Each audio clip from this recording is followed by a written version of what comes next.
वैखरी वाणी से निरंतर भगवान नाम का अनन्य निष्ठा पूर्वक जप करते करते जब जीह अर्थात मध्यमा वाक जागृत हो जाती है, वो जागने के बाद फिर कभी सोती नहीं है।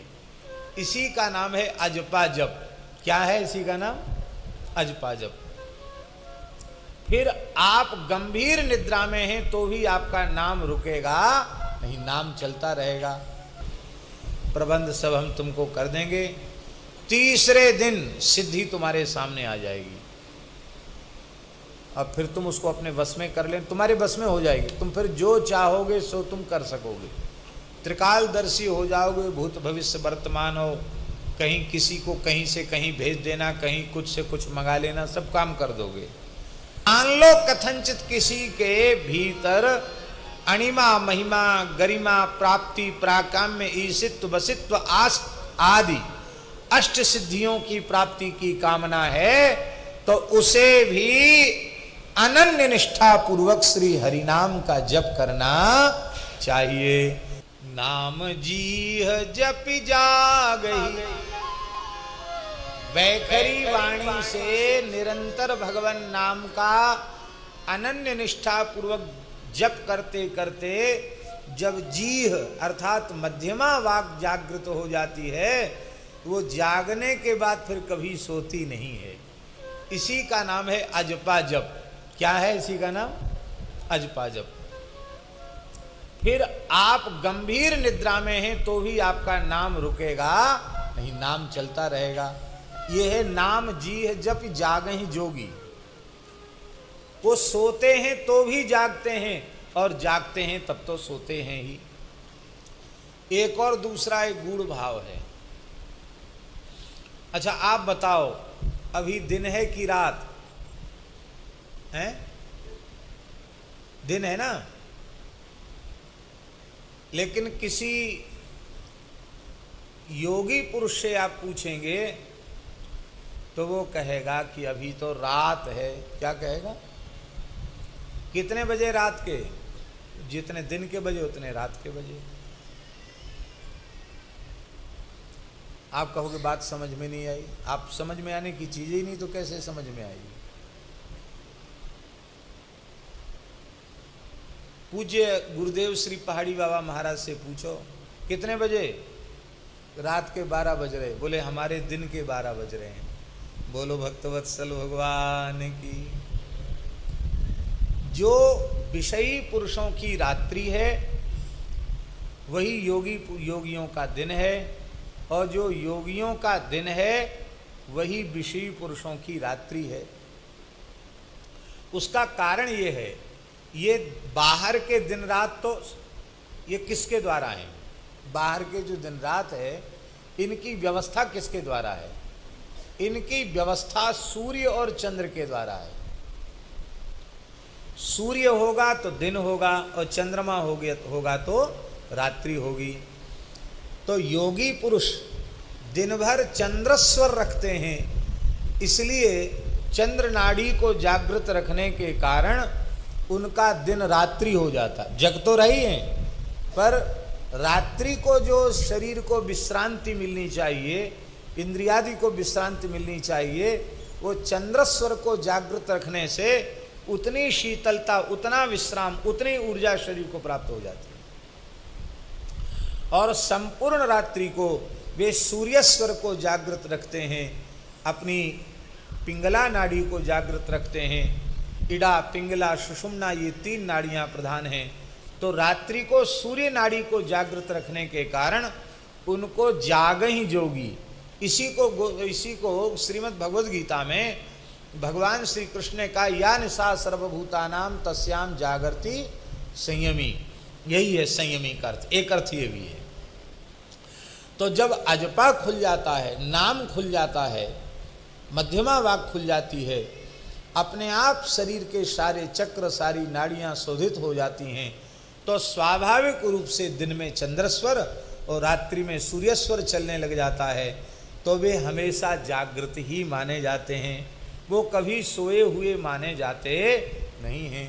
तो आप कहेंगे कि इस प्रकार से नाम जपते जपते जब मध्यमा वाक से नाम उच्चरित होने लग जाता है, अजपा आरंभ हो जाता है, और फिर वह नाम शुरू होने के बाद फिर कभी बंद होता नहीं है, वो निरंतर चलता है नाम। रोम रोम से नाम उच्चरित होता है, रोम रोम हर ठौर से भाई, ररंकार धुन होई सदाई। जब निरंतर भगवान का नाम चलने लग जाता है तब क्या होता है? बोले राम सिया सबके प्रीतु मान, हर दम सन्मुख करे दिखाई, हर दम सन्मुख करे दिखाई। फिर निरंतर आराध्य का दर्शन होता रहता है। लेकिन इस प्रकार का जो नाम जप है, नाम जी जप जागहि जोगी, ये जो नाम जप है, इस नाम जप का दिव्य फल क्या है? बोले इस नाम जप का दिव्य फल भगवद अनुराग तो है ही, उसमें तो कोई संदेह है ही नहीं। सबसे बड़ा लाभ यह है कि ब्रह्मा जी के बनाए हुए इस जगत प्रपंच से उन महानुभावों का पूर्ण वैराग्य हो जाता है। बिरति बिरंची प्रपंच वियोगी, अर्थात उनका शरीर संसार से पूर्ण वैराग्य हो जाता है। देखो, वैराग्य और अनुराग, इसके संबंध में हम लोगों को ठीक से समझ लेना चाहिए। शरीर संसार में जितने अंश में हमारा राग होगा, उतने ही अंश में हम भगवत प्रेम से वंचित हो जाएंगे। इसलिए शरीर संसार का सर्वथा राग समाप्त हो जाए किसी को, तो भगवान की संपूर्ण प्रीति उसको प्राप्त हो जाएगी, प्रतिक्षण वर्धमाना प्रीति उसे प्राप्त हो जाएगी, रसरूपा प्रेम लक्षणा भक्ति उसको प्राप्त हो जाएगी।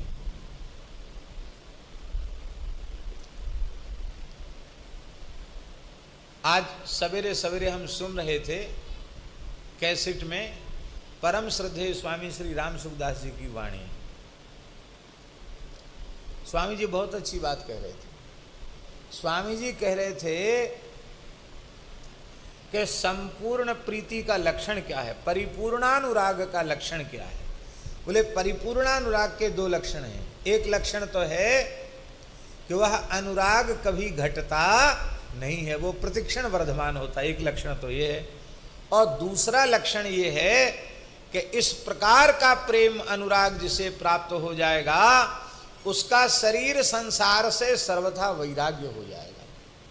उदाहरण बोले ब्रजगोपी,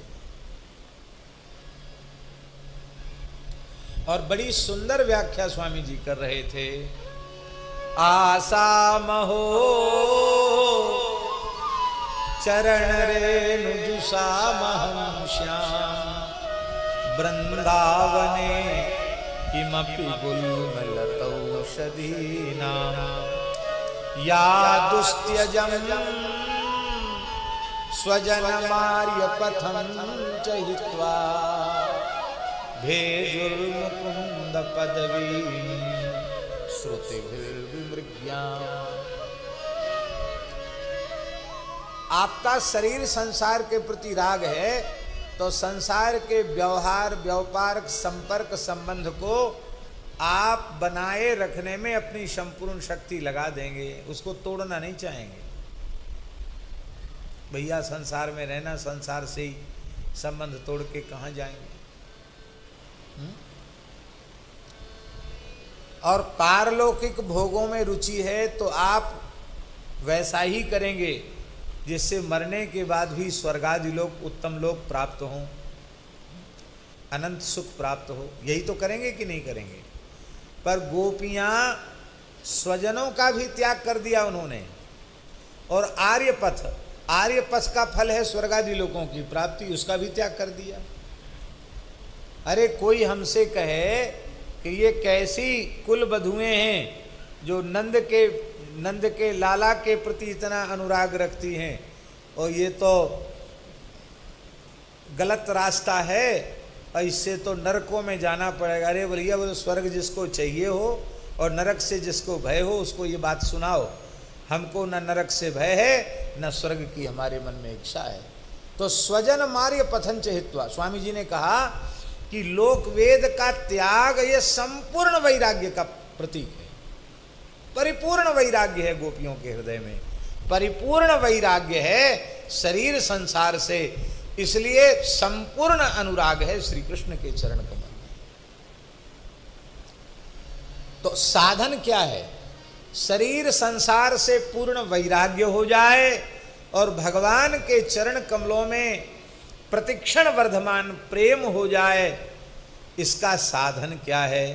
बोले इसका साधन है नाम जी जपी जागहि योगी परमारथी प्रपंच वियो बिरति बिरति बिरति विरंच प्रपंच वियो।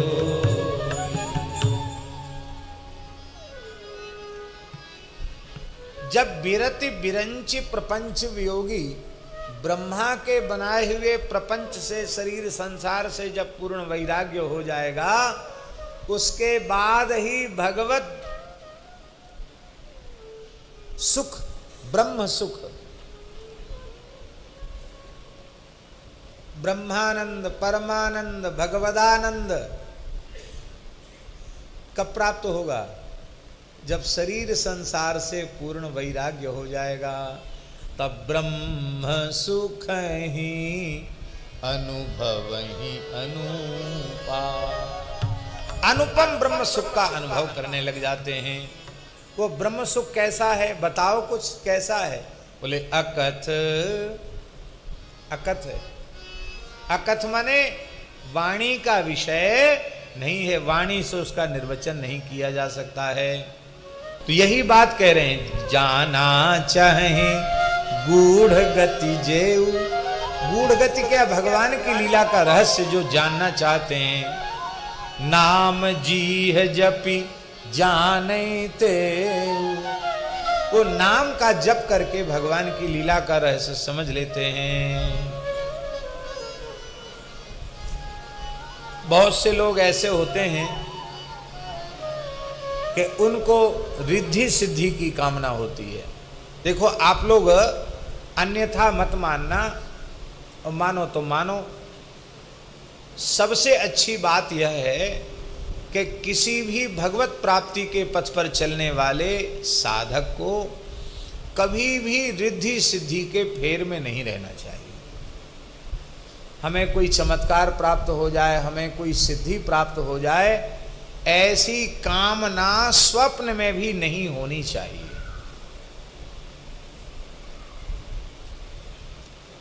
स्वप्न में भी कामना होगी तो पथ भ्रष्ट हो जाओगे।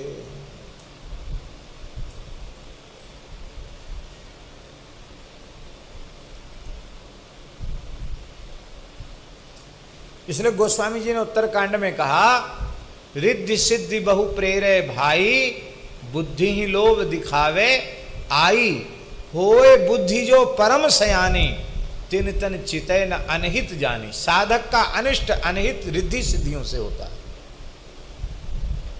हम आपको क्या बताएं, कई लोग वैष्णवता प्राप्त करने के बाद भी, भगवत शरणागत होने के बाद भी, और हम अधिक क्या कहें, घर द्वार छोड़कर साधु सन्यासी होने के बाद भी कई बार रिद्धि सिद्धि के चक्कर में, तंत्र मंत्र के चक्कर में पड़ जाते हैं और सोचते हैं कि गोपाल मंत्र जपते जपते तो सिद्धि भई नहीं, राम मंत्र, नारायण मंत्र, कृष्ण मंत्र जपते जपते तो सिद्धि भई नहीं, तो चलो अब किसी अघोरी को गुरु बनावें और फिर भूत प्रेत का मसान जगावें, भूत प्रेत का मंत्र जपें और सिद्धि हो जाए। इस प्रकार से वे पथभ्रष्ट भी हो जाते हैं। एक सत्य घटना है।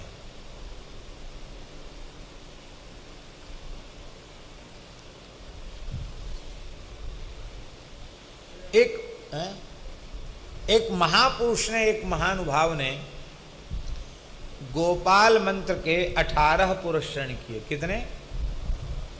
विधि पूर्वक। कामना यही थी कि कोई सिद्धि हो जाए, सिद्धि हुई नहीं। अरे बोले सिद्ध विधि तो कुछ भई नहीं।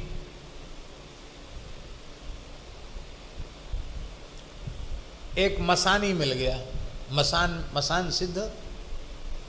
उसने कहा अरे बाबा जी ज़्यादा परेशान क्यों हो रहे हो, इतने दिन तक अनुष्ठान किया, 18 पुरस्करण गोपाल मंत्र के किए। गोपाल मंत्र भी बड़ा है, 18 अक्षर का है, और पुरस्करण की विधि भी कठिन होती है प्रत्येक मंत्र की। तो कोई बात नहीं, हम तुम्हें मंत्र देते हैं, स्मशान में बैठ के जपो, मुर्दा की छाती पर बैठ के जपो, प्रबंध सब हम तुमको कर देंगे। तीसरे दिन सिद्धि तुम्हारे सामने आ जाएगी, अब फिर तुम उसको अपने वश में कर लें, तुम्हारे वश में हो जाएगी। तुम फिर जो चाहोगे सो तुम कर सकोगे, त्रिकालदर्शी हो जाओगे, भूत भविष्य वर्तमान हो, कहीं किसी को कहीं से कहीं भेज देना, कहीं कुछ से कुछ मंगा लेना, सब काम कर दोगे। अरे बोले महाराज तो बहुत अच्छा है, इतने साल बेकार ही बर्बाद किए, गोपाल जी तो आए नहीं, चलो 3 दिन में सिद्धि आ जाएगी, यही ठीक है। वो स्मशान में बैठकर जप करने लगे।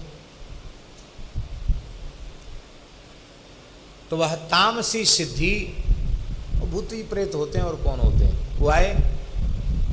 तो सिद्धि पीछे खड़ी थी तीसरे दिन और चिल्लाकर कह रही थी प्रसन्न हूं, मांग ले, क्या मांगता है।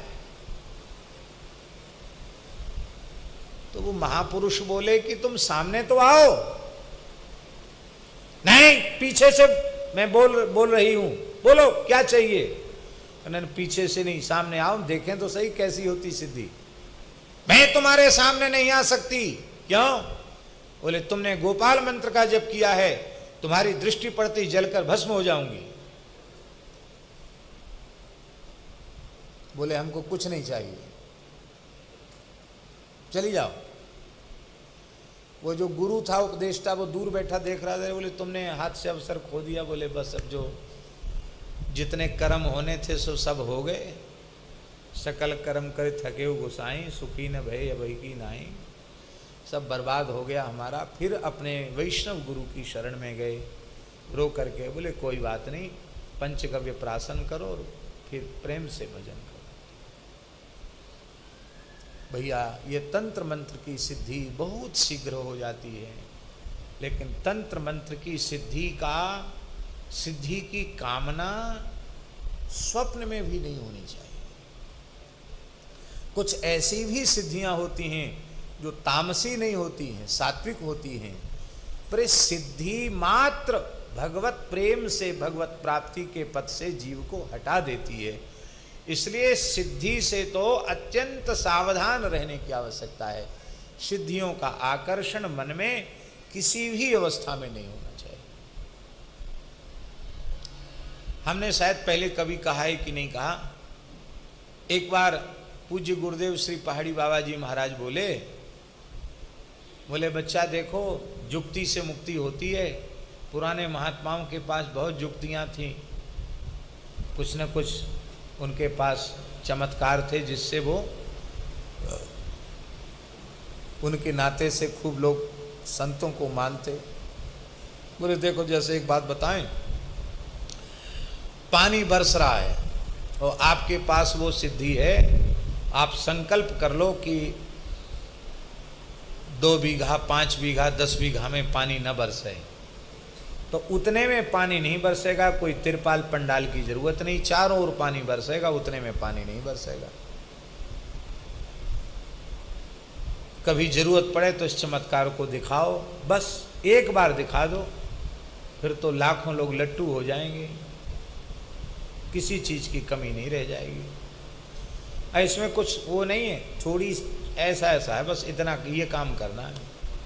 बहुत सात्विक कार्य। बोले ये सूर्य ग्रहण आ रहा है, उस पर इस विधि से ये क्रिया करनी है, और मंत्र राज का ही जप, गुरु मंत्र का ही जप, कुछ नहीं। पर वो इस विधि से ये करना है। हमको बताया तो हमारे मन में भी हुआ कि जब बता रहे हैं तो करने के लिए बता रहे हैं। तो सूर्य ग्रहण के समय जैसा उन्होंने बताया था वैसा मैंने किया।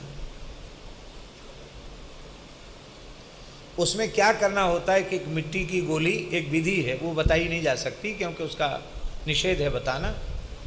तो वो किसी पवित्र नदी की मिट्टी लेकर के, वो किस विधि से उस मिट्टी को लिया जाता है वो अलग बात है। उसको लेकर के उस गोली को यहाँ रख करके फिर जप कर लो, तो फिर संकल्प कर लो कि इतनी दूरी में पानी न बरसे तो पानी नहीं बरसेगा, ओला न बरसे तो ओला नहीं बरसेगा, संकल्प के अनुसार। तो दास ने उनकी प्रेरणा मान के वो काम कर लिया। अब सूर्य ग्रहण तो निकल गए, वृंदावन की ही बात है। 3-4 दिन पीछे महाराज जी के सामने जैसे ही हम पहुंचे, रोज जाते ही थे, शाम को जैसे ही मैंने दंडोत प्रणाम किया, शायद सर्दी का समय था, धूना पर बैठे थे, उन्होंने देखा, देखकर बोले, सीधे ही बोले, इंद्री द्वार झरोखे नाना, ताता सुर बैठे कर थाना, आवत देखें विषय बिहारी, तुरत नहीं कपाट उधारी, रिद्धि सिद्धि बहु प्रेरे भाई, बुद्धि लोभ दिखावे आई। अरे चमत्कार दिखाने से क्या होगा, पानी बंद कर दो, यूँ कर दो, इससे क्या होगा, लोक मान्यता होगी, सब भजन चौपट हो जाएगा, सिद्धियों के फेर में पड़ने वाले नरकों में पड़े हैं। जाने क्या क्या कहने लगे। तो कभी रिद्धि सिद्धि के चक्कर में नहीं पड़ना चाहिए। सिद्धियां साक्षात सामने आकर कहें कि हम अमुक सिद्धि हैं, तो भी भगवान के जो भक्त होते हैं, चतुर साधक होते हैं, वो सिद्धि को स्वीकार नहीं करते हैं। सिद्धि के फेर में पड़ा, वो गया काम से, उसका जन्म बिगड़ गया। तो हम अपने मन में सोचे कि अभी तो 4-5 दिन पहले तो कह रहे थे ग्रहण आ रहा है, ये काम कर लेना चाहिए, और अब एकदम बोले कि नहीं, ऐसा करने से सब भजन का नाश हो जाएगा और पतन होने का भय है। तो हमने सोचा पतन होने का भय है तो ऐसा काम करो ही क्यों। हम दूसरे दिन गए, वो जो विधि से उन्होंने गोली बनाने का, तो वो सब जमुना जी की चीज़ जमुना जी में विसर्जित करे आए। मैंने कह लो हमको नहीं चाहिए, दिया है। अब ये भी हमने उनको नहीं बताया। शाम को फिर हम आए, दंडोत प्रणाम किए, तो बड़े प्रसन्न हो कोई, वाह बहुत अच्छा किया। हमने कुछ बोला नहीं, अपने आप बोले वाह बहुत अच्छा किया, वाह बहुत अच्छा किया। रिद्धि सिद्धि के चक्कर में नहीं पड़ना चाहिए। बोले हम तो परीक्षा कर रहे थे कि तुम क्या करते हो। अच्छा किया, फेंके आए जमुना जी में, बढ़िया किया। हम कुछ बोलना बस बस राम राम करो, राम राम करो। ऐसे समर्थ महापुरुष मैंने देखे, कुछ कहने की आवश्यकता नहीं।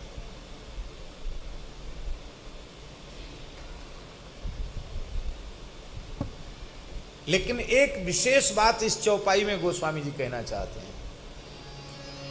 यद्यपि साधक मात्र को, भगवत प्राप्ति के पथ पर चलने वाले पथिक को सिद्धियों के लालच में कभी पड़ना नहीं चाहिए, किंतु मान लो कथनचित किसी के भीतर अणिमा महिमा गरिमा प्राप्ति प्राकाम्य ईशित्व वसित्व आस आदि अष्ट सिद्धियों की प्राप्ति की कामना है, तो उसे भी अनन्य निष्ठा पूर्वक श्री हरिनाम का जप करना चाहिए।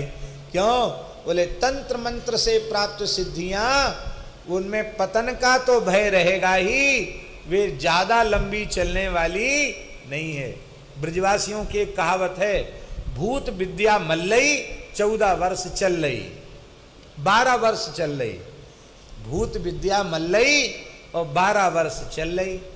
भूत विद्या भी 12 साल तक चलेगी और मल्ल विद्या भी 12 साल तक चलेगी। बाद में पहलवान बेचारे बूढ़े हो जाते हैं तो न उतना अखाड़े में जोर होता है, फिर नस नस दर्द करती, क्योंकि खूब अखाड़े में मार खाए हैं तो नस नस दर्द करती है। तो फिर ऐसी हालत हो जाती बड़े बड़े पहलवानों की कि नाक पे बैठी मक्खी भी नहीं भगा पाते।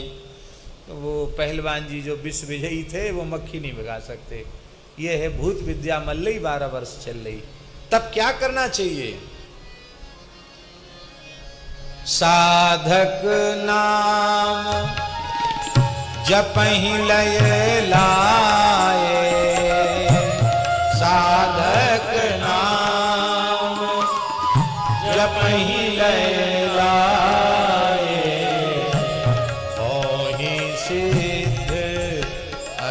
मादिक पाए, होई सिद्ध घन मादिक पाए।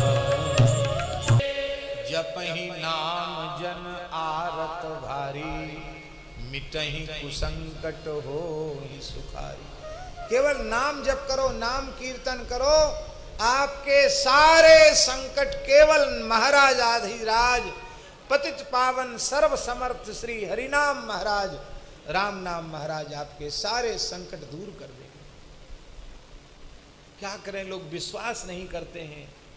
हम प्रार्थना करते हैं रोज हर घर में कीर्तन होने लग जाए, नाम संकीर्तन, पूरी धरती का कोई घर ऐसा न बचे जिसमें रोज कीर्तन न हो। ऐसा होने लग जाए तो केवल किसी देश विशेष, प्रांत विशेष, जनपद विशेष, यह गांव विशेष या घर विशेष का संकट नहीं, हमें ऐसा विश्वास है भगवत कृपा से ऐसा हो जाए तो सारे संसार की समस्याओं का सर्वथा समाधान हो जाए, केवल और केवल भगवान नाम से। कली नाम काम तरु राम को, दलनिहार दारिद्र दुकाल दुख, विनय पत्रिका में कहा, दारिद्र दुष्काल दुख सब समाप्त हो जाएगा केवल भगवान नाम से। श्रेष्ठ भक्तों के ऊपर संकट इसीलिए आते हैं कि ठाकुर जी थोड़ा ठोक बजा के देखते हैं कभी हमको भजता है कि भूत प्रेत को भजता है, तंत्र मंत्र टटका टोने के चक्कर में पड़ता है कि हमारी ही शरण में रहता। भगवान देखते हैं और उसी में हम लोग फेल हो जाते हैं। फिर कहते महाराज क्या करें, जब से दीक्षा ली है तब से तो और संकट आ गए। चलो बहुत अच्छी बात है, मिटहि कुसंकट, सारे कुसंकट मिट जाएंगे, सुखी हो जाओगे। जैसे गीता में भगवान ने कहा आर्तो जिज्ञासुरर्थार्थी ज्ञानी च भरतर्षभ, 4 प्रकार के भक्त बताए हैं। ऐसे ही गोस्वामी जी कहते राम भगत जग चारिक प्रकारा, सुकृति चारों, चारों पुण्यात्मा हैं और चारों उदार हैं। और चाहे ज्ञानी हो या जिज्ञासु हो या अर्थार्थी हो या आर्त हो, चारों प्रकार के भक्तों का आश्रय केवल और केवल राम नाम, हरि नाम, भगवान नाम ही है और दूसरा आश्रय है। ज्ञानी के लिए भी राम नाम का आश्रय है, जिज्ञासु के लिए भी राम नाम का आश्रय, आर्त के लिए भी राम नाम का आश्रय और अर्थार्थी के लिए भी राम नाम का आश्रय। आगे इसको सिद्ध करेंगे। चहूं चतुर कहूं नाम आधारा, चारों को नाम का आधार है, लेकिन ज्ञानी प्रभु ही विशेष प्यारा। ज्ञानी त्वात्मैव मे मतम्, ज्ञानी प्रभु ही विशेष प्यारा। ज्ञानी प्रिय क्यों है? क्योंकि ज्ञानी को भोग नहीं चाहिए, वो भोगों का त्याग रोग के समान कर देता है। लौकिक पारलौकिक भोग नहीं चाहिए, केवल भगवत पादार विंद की व्याकुलता जिसके चित्त में है, शरीर संसार के तत्व का यथार्थ बोध जिसको हो चुका है, वही ज्ञानी है। और ज्ञानी पुरुष कामना शून्य होकर नाम जप करते हैं, इसलिए ज्ञानी प्रभु ही विशेष प्यारा है। अब हनुमान जी नाम जप करते हैं, हनुमान जी की कौन सी कामना है, क्या चाहिए हनुमान जी को?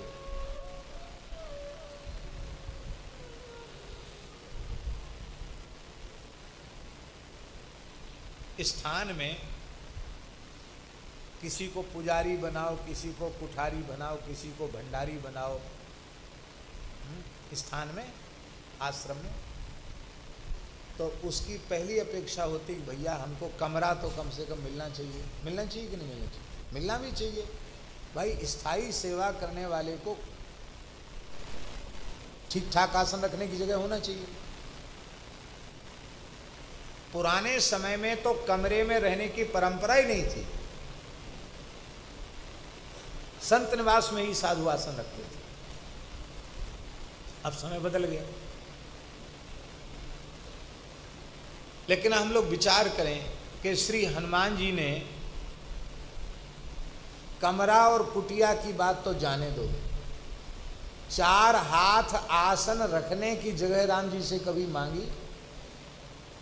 भाई हम आपके बहुत बड़े सेवक हैं, कितने बड़े बड़े काम हमने किए हैं, समुद्र को एक छलांग में लांघ गए, लंका जला आए, यूं किया त्यों किया, हम ना होते तो कुछ नहीं होता, और यहाँ भी आपसे 1 पैसा तनख्वाह नहीं ले रहे हैं, कपड़ा तक नहीं ले रहे हैं, भोजन भी नहीं मांग रहे हैं, दिन रात सेवा कर रहे हैं, कम से कम एक कमरा तो हमारे नाम कर दो।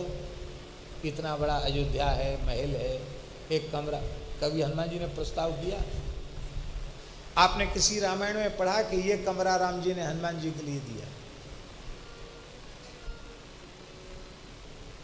और भजन कैसे करते हैं हनुमान जी? जब तक सरकार जागृत रहते हैं तब तक तो वे सेवा में बिल्कुल प्रस्तुत हैं, और जब सरकार पौढ़ जाते, मध्याह्न में भी प्रसाद पाके थोड़ा विश्राम करते हैं, और रात्रि में भी, तब हनुमान जी सरयू किनारे चले जाते हैं, सोते नहीं, कीर्तन करते हैं। और इतने प्रेम से हनुमान जी कीर्तन करते हैं, उनके रोम रोम से विजय मंत्र प्रकट होता है। लिखा है, यद रोम कूपे ध्वनि मुल्लसंतम श्री राम जय राम जय जय राम।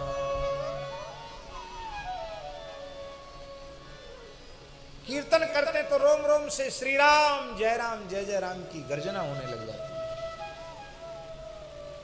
क्या चाहिए हनुमान जी को? इसलिए ज्ञानी प्रभु ही विशेष प्यारा, क्योंकि ज्ञानी राम राम करता है तो राम राम के बदले कुछ नहीं चाहता। अर्थार्थी चाह लेते हैं, आर्त संकट की निवृत्ति चाहते हैं, जिज्ञासु समाधान चाहते हैं, लेकिन ज्ञानी क्या चाहता? ज्ञानी कुछ नहीं चाहता। इसीलिए ज्ञानी प्रभु ही विशेष प्यारा। और हनुमान जी ज्ञानी नहीं है, ज्ञानी नाम अग्रगण्यम, ज्ञानियों में अग्रगण्य है श्री हनुमान जी महाराज।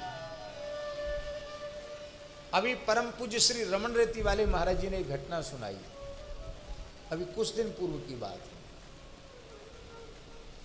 कि एक स्थान, सच्ची घटना, एक स्थान के पुजारी जी थे, विरक्त महात्मा, बहुत अच्छे संत थे। वो बताते थे कि गंगा जी माने रोड आश्रम से मेन रोड इतनी दूर था, जैसे यहां से वो सामने वाली दीवार, ऐसा समझो, इतनी दूर रोड था, माने रोड पर ही आश्रम था, वहां से बिल्कुल सामने मंदिर था, मंदिर में पूजा करते थे। और रोड के उस तरफ गंगा जी थी। तो रात्रि को 3 बजे उनका गंगा जी में गोता लग जाता था। कितने बजे? ठंडी गर्मी बरसात 3 बजे गोता, और फिर आ गए मंदिर में, फिर सेवा में लग गए। और अकेले ही सब ठाकुर जी की सेवा करना, नित्य स्नान, नित्य पोशाक बदलना, भोग लगाना, मंगला से लेके श्रृंगार राजभोग तक करना। अब फिर दोपहर में वहीं मंदिर जैसे अनवसर हुआ तो वहीं अपना एक ईंटा जानते ना, ईंटा पत्थर, ईंटा रखा, उसी पे एक टाट लपेट के रखते थे, एक चटाई, बस वहीं सिर रखा, थोड़ी देर सो गए, फिर नहाए धोए, फिर उत्थापन किया और रात्रि हो गई, फिर सो गए। वही उनका क्रम था।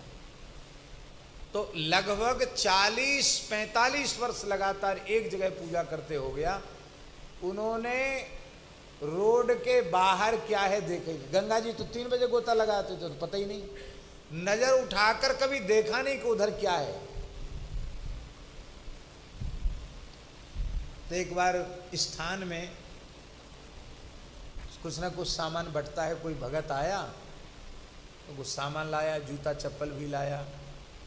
तो गुरु जी के मन में आया कि ये तो बेचारा कभी कुछ मांगता नहीं है, ना कभी कपड़ा मांगे। अच्छा, कमरा नहीं था उनका, क्यों कमरे की जरूरत क्या है, वो वहीं मंदिर के सामने ही सोते थे, सामान भी नहीं रखते थे। वो अपना क्या है, एक अचला और एक लंगोटी और बस वही तिलक स्वरूप का सामान, माला झोली, तो कितना सामान, इतना सा वही झोली में रहता। और दिन में थोड़ा विश्राम करना, रात को भी वहीं सो जाना, कोई ज़रूरत नहीं, कमरे की ज़रूरत नहीं। तो गुरु जी के मन में आया कि कुछ लेता तो है ही नहीं, और कोई दान दक्षिणा का भी फेर में रहता नहीं, कुछ लेता नहीं, ज़बरदस्ती देना पड़ता है। तो अच्छी चप्पल है, नरम चप्पल है, कम से कम चप्पल दे दो इसको।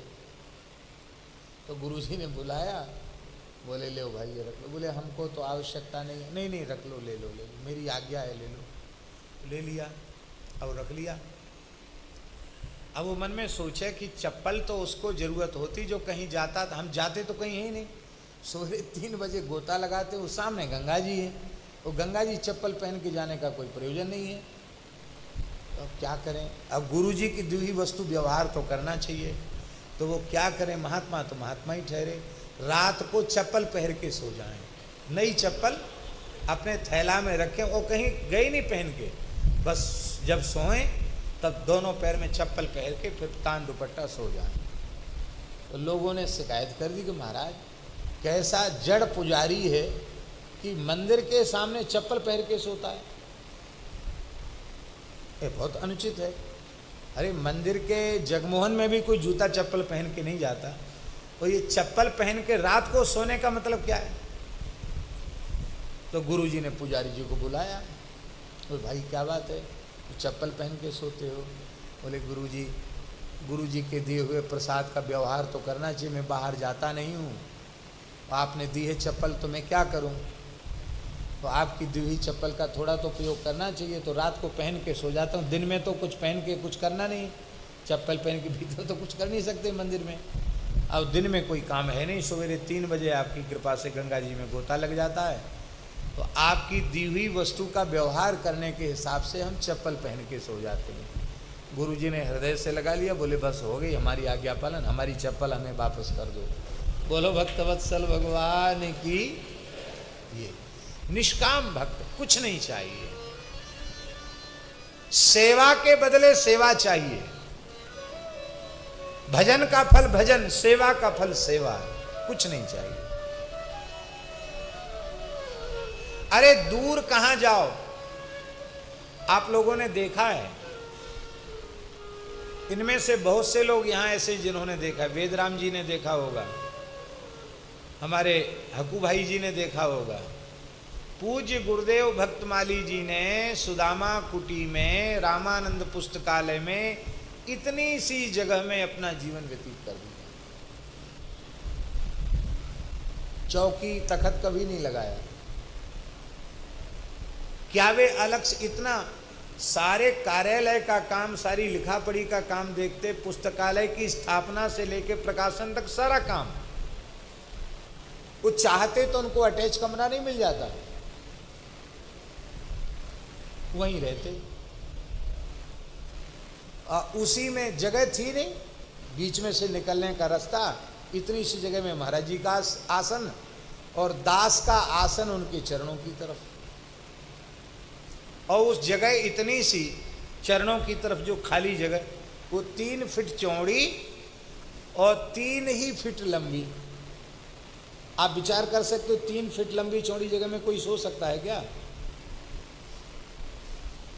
पैर फैलाओ, और फिर रात्रि को महाराज जी के यहाँ सिटकनी तो लगती नहीं थी, पुस्तकालय में हमेशा खुला, 4 बजे से लेके 12-1 बजे तक पूरी रात और दिन खुला, बिलैया लगती थी, बंदर ना घुस जाए बस। महाराज जी कहते रोड है, रास्ता बंद नहीं किया जा सकता, कानून है, रास्ता बंद नहीं किया जाएगा। तो कोई किवाड़ा खोले तो सीधे हमारे पैर में टकराता था किवाड़ा, बड़ाम से लगे। अब खोलने वाले को पता थोड़ी कि कोई पैर फैलाए। तो ऐसा अभ्यास हो गया था, पैर ऊपर ऐसे करके लेटने का अभ्यास, टेढ़े पैर करके सोने का, जिसमें वो फाटक की चोट लगे नहीं। और भगवत कृपा से 14 वर्ष उसी जगह पर आसन लगा रहा गुरु जी के चरणों में। ये महाराज जी के जीवन से देखा कि कोई कामना, कोई अपेक्षा की ही नहीं कभी जीवन में।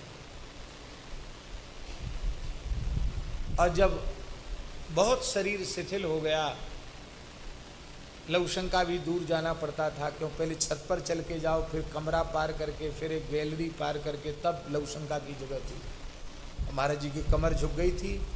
रात्रि को उठे और अपने राम तो हम यहाँ आ गए थे, महाराज जी वहीं थे कुटिया में। तो महाराज जी चलते चलते लड़खड़ा गए, गिर गए। गिरने से ये सब यहाँ तो सब फूट गया, मुंह से यहाँ होठ थोड़ा सा कुछ खून भी छलक आया, मुख सूज गया। कहा महाराज जी गिर गए हैं। तो हम गए सवेरे, तो हंस कर के कहते हैं चलने का सहूर नहीं है, गिरना तो पड़ेगा ही, चलना नहीं आता, पैर चलते चलते लड़खड़ाते हैं।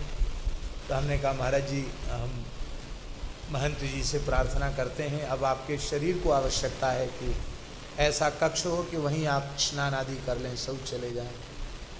नहीं नहीं नहीं, हम बहुत प्रसन्न हैं, हमारी पूरी सुविधा है, बिल्कुल भी मत कहना मेरे लिए, मैं बिल्कुल ठीक, सर्वथा मना कर दिया।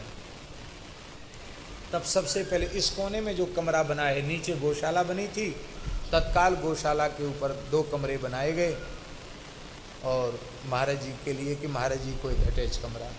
अब कमरा बन के तैयार हुआ, महाराज जी से प्रार्थना की, महाराज जी बोले नहीं, हम यहाँ से आसन नहीं उठाएंगे, सुदामा कुटी से आसन उठाते ही स्थान की बदनामी होगी। बताओ, बुढ़ापे में संत की सेवा नहीं हुई, वो चले गए। संत से भी स्थान की बुराई हो, ये हम बिल्कुल सहन नहीं कर सकते।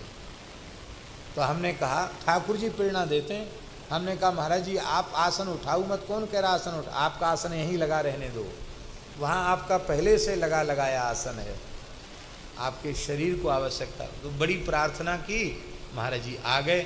फिर 3 वर्ष से यहीं विराजे और यहीं से उन्होंने भगवत धाम प्रयाण। कोई कामना नहीं, कोई इच्छा नहीं, उनके लिए कौन सी वस्तु दुर्लभ थी ये बताइए आप, सब कुछ सुलभ था, कभी कोई कामना नहीं की। इसलिए चहूं चतुर कहूं नाम आधारा, ज्ञानी प्रभु ही विशेष प्यारा। अब अंतिम बात कह रहे हैं गोस्वामी जी, इस प्रकरण की अंतिम बात। अभी प्रकरण तो आगे